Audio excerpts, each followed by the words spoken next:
So we're catching you before you go on a 2 week or a 2 month expedition. So I just did 10 days straight, and I'm about to do another stretch. Yeah. So we're going to be working field camping, a very remote area. You can only reach it with like UTVs or horses. Yeah, we're going to be working for 10 days straight. I don't know if I'll have service or not. So yeah, I may be off the grid for a while, but we're going to be covering, a few hundred miles, mapping out different archaeological features in the landscape, mapping out different pueblos, grinding stones, metates, different biface fragments, which is just a funny way of saying a archaeological flake from flint knapping that has been worked on both sides. Mapping out monos, which is just, a grinding stone for working on a metate, and, mapping out petroglyphs, which is my personal favorite part because you get to draw out the petroglyph. And when tell me more about this. Yeah. Yeah, so we found some really fascinating, well-preserved petroglyphs that had not been really seen since the people left this, area. It's possible that they belong to the Yavapai culture. So the petroglyphs are they're like sculptures within cliffs or drawings. They're like drawings, right? Or they're like drawings. So imagine a rock, you take a rock out to the sidewalk and then you start scraping it, right? You start grinding it, and you almost can draw with the rock on the sidewalk, right? Right. It's a very similar thing. So these indigenous peoples would take rocks and then they would grind on a surface like, an exposed, basalt outcrop or something where there would be water or where there was burials or an area of religious significance, an area of spiritual significance, an area that had maybe unsafe, inhabitants or safe people, an area that had water or didn't have water, any number of things, an area. They would even depict the area's wildlife. And basically they would just notch on the rock. And, they try to break the patina of the rock to expose the actual surface of the rock. And by breaking the patina, by kind of etching it out, they're able to draw. And so whenever you go to different parts of the Southwest, you'll be able to see petroglyphs. Like in Albuquerque, they have Petroglyph National Monument just on the west side of the city. Pretty much anywhere you go in the Southwest, you're going to be able to find petroglyphs. In fact, I know there's areas around Chicago that have petroglyphs right by some of the Mississippian mound builder cultures. So the Cahokia? Yeah. Have you been there? I have, yeah. So what's it like? I want to make a trip out there. If you don't know much about what you're looking at, it's not going to look like much. It's just going to look like mounds. But if you know what you're looking at, it's going to be really cool. So I recommend going to check it out. I haven't been to Cahokia, but I've been to some Cahokian mounds that are in Illinois. Yeah, there's this whole civilization in the Mississippi Valley here, right? Oh, yeah. In fact, a lot of indigenous tribes can trace their ancestry to around the Chicago area. In fact, that's where the Lakota people and a lot of the Plains Indians originally lived, was in the Great Lakes region. So you guys have a fascinating, archaeological history that's very underwritten, in my opinion, very understudied. Wow. Interesting.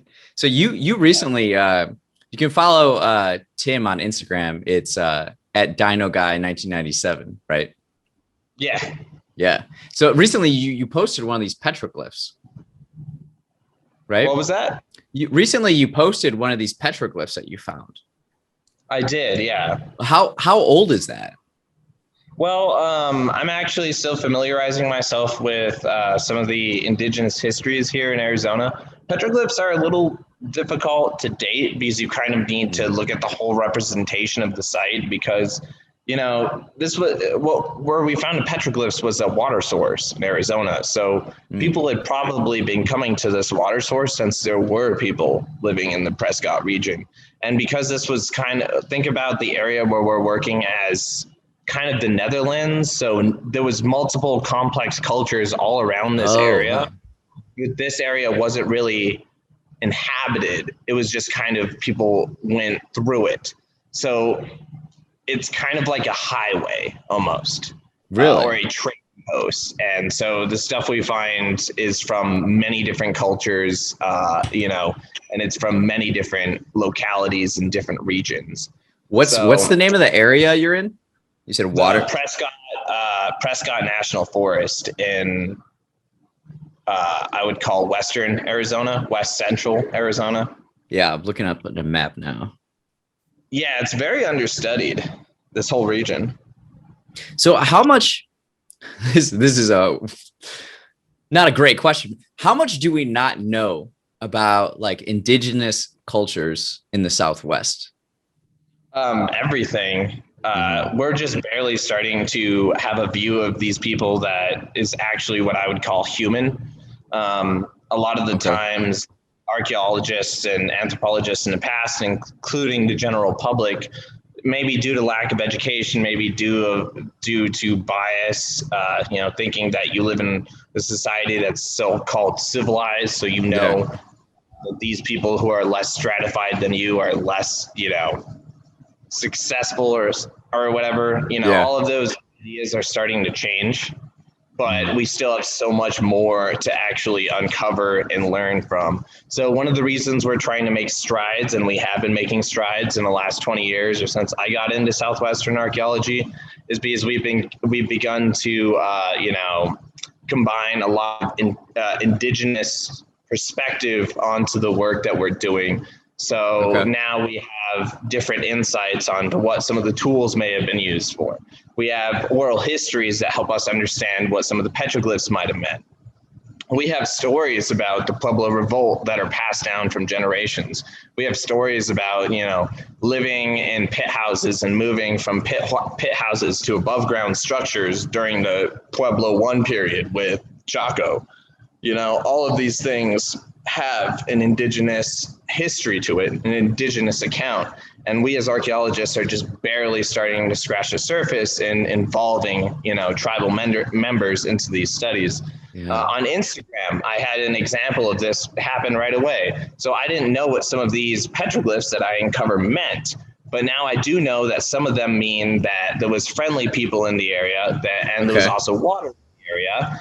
And that's because a friend of mine who's a paleontologist and an indigenous member of the Jemez tribe in the Jemez Pueblo in New Mexico actually shared his perspective on what some of those, different features meant in the landscape. And I'm looking at your post right now in the comments. Yeah. And so that's an example of how, we as archaeologists are starting to utilize collaboration instead of competition to, develop our current understanding of indigenous peoples in the Southwest.